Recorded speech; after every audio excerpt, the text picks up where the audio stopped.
اب بہت سے لوگ کہتے ہیں ہمارا کوئی فرقہ نہیں ہے، حالانکہ اسلام میں سب سے پہلے دو بڑے فرقے وجود میں آئے ہیں. یہ تو بعد کے ہیں نا، کسی نے بریلویت کا نام دے دیا، نام بعد میں آئے ہیں. مکتب جو سوچ تھی وہ تو بہت کی ہمیشہ سے رہی ہے، جو نظریے تھے سب سے پہلے جو وجود میں آئے، جو آج تک قائم ہے، ان کی بات کر رہا ہوں. وہ شیعہ اور سنی وجود میں آئے ہیں. شیعہ حضرات کا جو بیسک دعویٰ ہے پنج تن پاک، اہل بیت کو اور حضرت علی کو، دیگر اصحاب رسول پہ فضیلت دینا، ان کے اپنے اصول ہیں، وہ ان اصولوں پر عمل پیرا ہیں. وہ دو نمازیں ہمیشہ اکٹھی پڑھتے ہیں. وہ تین طلاق کو ایک بھی نہیں مانتے، کچھ ایک مانتے ہیں کچھ ایک بھی نہیں مانتے. حضرت عمر رضی اللہ تعالیٰ عنہ کے فیصلوں کو بالکل لفٹ نہیں کراتے، تبھی وہ متع کو بھی جائز سمجھتے ہیں. ان میں بڑے فرق تھے ان کے اندر اور سنیوں کے اندر. ان کا عقیدہ 11 امام ہے، 12 امام ہے، وہ امام کو بھی بہت زیادہ امام کو درجہ دیتے ہیں وہ. تو جو یہ عقیدوں کے حامل نہیں تھے، جن کا یہ عقیدہ تھا نہیں بھائی قرآن حدیث اور صحابہ خلفائے راشدین کو بھی ویلیو دینی ہے، تمام صحابہ کو ماننا ہے، ہر نماز اپنے ٹائم پہ پڑھنی ہے. سفر میں تو اختلاف ہے اہل سنت والجماعت میں آپس میں، لیکن جب حضر میں ہوں گے تو ہر نماز اپنے ٹائم پہ ہوگی. متع حلال نہیں ہے، 3 طلاقیں 3 ہوتی ہیں.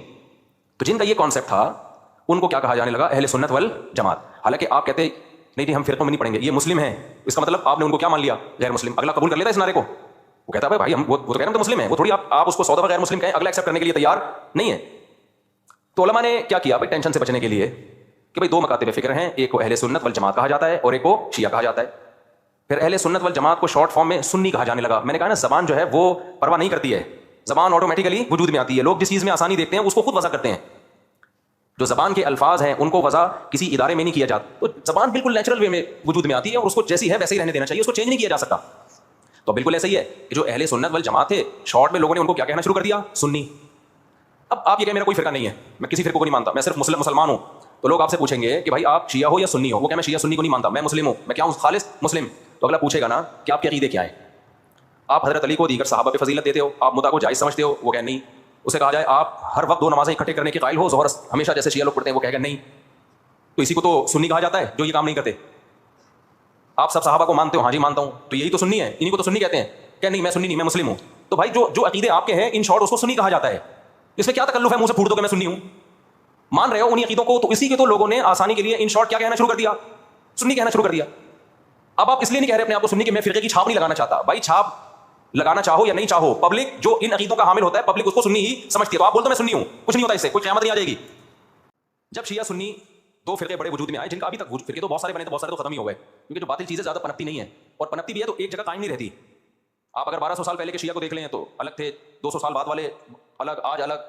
تو وہ بہت یعنی ایک جگہ نہیں. آپ اہل سنت والجماعت کو دیکھیں گے نا تو جو 1200-1300 سال پہلے تھے آج بھی اسی ٹریک پر ہیں. وہ خاص طور پر جو ان چاروں مکاتب فکر کو فالو کرتے ہیں، حنفی، مالکی، شافعی، حنبلی، ان کے اصول 1300 سال پہلے لکھ لیے گئے تھے، مسائل بھی لکھ لیے گئے تھے، تو وہ سے ہٹے نہیں ہیں. یہ آپ کو حنفی 800 سال پہلے کا بھی وہی نظر آئے گا جو آج تھا، شافعی 800 سال پہلے کا بھی ویسے نظر آئے گا جیسا آج تھا. اگر تبدیلی ہوئی ہے تو بدعت کے حوالے سے ہوئی ہے، کسی میں بدعتیں آ گئی، کسی میں بدعتیں کوئی ایکسٹریم لیول پہ ادھر چلا گیا. کوئی مسائل کے معاملے کی بات کر رہا ہوں، جو اسلامک لا ہے، لا نہیں چینج ہوا.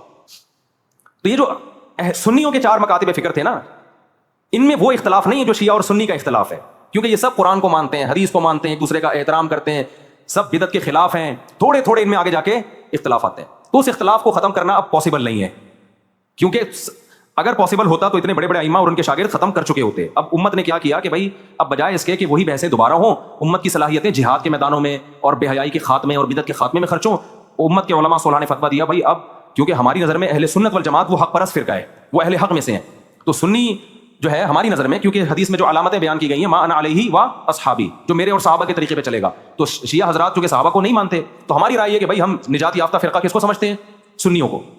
ہاں ہم لڑائی کے قائل نہیں ہیں کہ شیعوں کو جا کے تنگ کرنا شروع کر دیں، کیونکہ آپ کی رائے سے اگر کوئی اختلاف کرتا ہے تو میں نے بتایا 100 دفعہ اختلاف کرے، اس سے پھڈا نہیں ہوتا. پھڈا جب ہوتا ہے جب آپ منہ پہ جا کے کسی کو برا بلا کہنا شروع کر دو، یا ہر وقت بیان میں آپ ان کو برا بلا کہہ رہے ہو. اپنی علمی رائے بیان کرتے ہیں، اس کے بعد کیا ہو جائیں آپ خاموش، جس نے آنا ہوگا آ جائے گا، نہیں آنا ہوگا تو چھوڑو رہنے دو. کیا خیال ہے بھائی؟ فرقہ یہ جب پیدا ہوگی جب آپ اس کو برا بلا کہیں گے. آپ کہیں بھائی ٹھیک ہے بھائی آپ کی رائے، آپ نہیں عمل کریں، آپ 2 نمازیں اکٹھی پڑھیں، آپ ٹھیک ہے جیسے ہمیشہ سے ہوتا رہا ہے.